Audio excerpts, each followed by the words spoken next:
अस्सलामुअलैकुम। उम्मीद करती हूँ आप सब खैरियत से होंगे। आज हम बात करेंगे बीएस इंग्लिश फिफ्थ सेमेस्टर के सब्जेक्ट पॉपुलर फिक्शन के इम्पोर्टेंट सिलेबस के बारे में।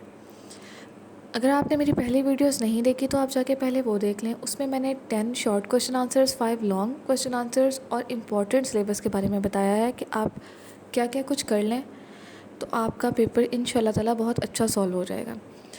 अब मैं आपको डिफ़ाइन कर रही हूँ जो इम्पोर्टेंट सिलेबस है उसमें से आपने क्या क्या करना है। अब मैं आपको वो बता रही हूँ। अगर किसी भी बच्चे को बीएस इंग्लिश के किसी भी सब्जेक्ट के नोट्स चाहिए हैं तो वो मुझसे रब्ता कर सकता है। नीचे डिस्क्रिप्शन में दी गई ईमेल पे या कमेंट सेक्शन में हमसे रब्ता कर सकता है।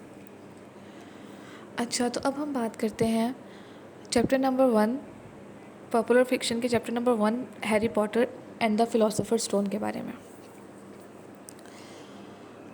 वैसे तो ये बहुत से बच्चों ने, बहुत से स्टूडेंट्स ने इसकी नावल भी पढ़ा हुआ है और इसकी मूवीज़ भी देखी हुई हैं, तो बहुत ज़्यादा अंदाज़ा है। अच्छा, इसमें से हमने इम्पोर्टेंट सबसे पहले क्या करना है जो एमसीक्यूज़ के हवाले से इम्पोर्टेंट है और लॉन्ग के हवाले से, शॉर्ट के हवाले से जो जो चीज़ें इम्पोर्टेंट हैं वो मैं आपको बताती हूँ। सबसे पहले है हमारे पास राइटर की बायोग्राफ़ी। बायोग्राफ़ी में जो हमने करना है कि उनका करियर कब स्टार्ट हुआ, उनकी डेट ऑफ बर्थ क्या है, उनका रियल नेम क्या है, बुक कैसे पब्लिश हुई, पहला नाम क्या था उसका, फिर सेकंड नाम क्या हुआ, बुक किस स्टेट को पब्लिश हुई थी और कहाँ पब्लिश हुई थी, और भी सब चीज़ें जो है ना वो, मतलब उनका बैकग्राउंड क्या था, ये सब चीज़ें हमने इंट्रोडक्शन में हमने करनी है। इंट्रोडक्शन और बायोग्राफ़ी एक ही है, मतलब इंट्रोडक्शन ऑफ जेके रॉलिंग या फिर बायोग्राफ़ी ऑफ जेके रॉलिंग एक ही है ये चीज़। इसमें हमने सबसे पहले आप देख लें कि यहाँ पे है बताया गया कि उनका करियर कब स्टार्ट हुआ था। ये जो डिटेल्स हैं ये एमसीक्यूज़ के लिए बहुत बहुत ज़्यादा इम्पोर्टेंट है। ये कभी भी लॉन्ग या शॉर्ट क्वेश्चन में नहीं आएगा। अगर ये बायोग्राफ़ी आपको मैं करने का इसलिए कह रही हूँ कि आपने इस पे डेट्स पे बहुत ज़्यादा फोकस करना है और मतलब वो कहाँ पे पैदा हुई, कहाँ से उन्होंने अपना करियर स्टार्ट किया, या उन्होंने जो नावल लिखा उसके पीछे बैकग्राउंड क्या था, ये सब चीज़ें, इन चीज़ों पे आपने ज़्यादा फोकस करना है, मीन्स के इवेंट और डिस्क्रिप्शन। अच्छा, यहाँ मैं आपको बता रही हूँ कि एमसीक्यूज़ के पॉइंट ऑफ व्यू से जो चीज़ें इंपॉर्टेंट हैं वो है बायोग्राफ़ी, राइटर की बायोग्राफ़ी, इवेंट और डिस्क्रिप्शन।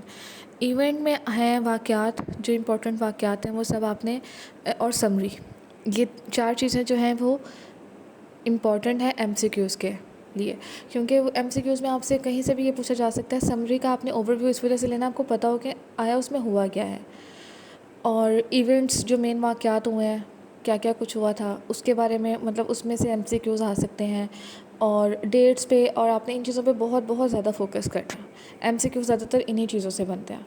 जबकि आपने पूरा नावल अगर पढ़ा होगा तो आपको खुद ब खुद ही अंदाज़ा हो जाएगा, बट अगर पूरा नावल आपके पास पढ़ने का टाइम नहीं है या मूवी देखने का टाइम नहीं है तो कम अज़ कम भी आप समरी का ओवरव्यू लें, मेन इवेंट्स जो हैं वो देखें, डिस्क्रिप्शन देखें। डिस्क्रिप्शन में भी यही चीज़ आ जाती है। आपको पता है डिस्क्रिप्शन क्या होती है, कि वो उस जो पूरा नावल है उसके बारे में बताया जा रहा होता है कि भाई इसमें ये चीज़ है, इस चीज़ के बारे में बात होगी, ये सब कुछ होगा। इवेंट्स जो मेन वाक़यात होंगे, और बायोग्राफ़ी, ये 4 चीज़ें इंपॉर्टेंट हैं। उम्मीद करती हूँ आपको वीडियो मेरी पसंद आई होगी। ये मैंने आपको फर्स्ट पार्ट मैंने बनाया है जो कि इम्पॉर्टेंट है एमसीक्यूज़ के हवाले से। अब मैं नेक्स्ट जो इसका पार्ट बनाऊँगी वो इंशाल्लाह ताला लॉन्ग और शॉर्ट क्वेश्चन आंसर्स जो हैं उसके हवाले से बनाऊँगी कि उसके लिए आपको क्या क्या कुछ करना है। अगर आपको मेरी वीडियो पसंद आई है तो आप इसको, चैनल को सब्सक्राइब करें, वीडियो को लाइक करें और ज़्यादा से ज़्यादा अपने फ्रेंड्स के साथ शेयर करें। अल्लाह हाफ़िज़।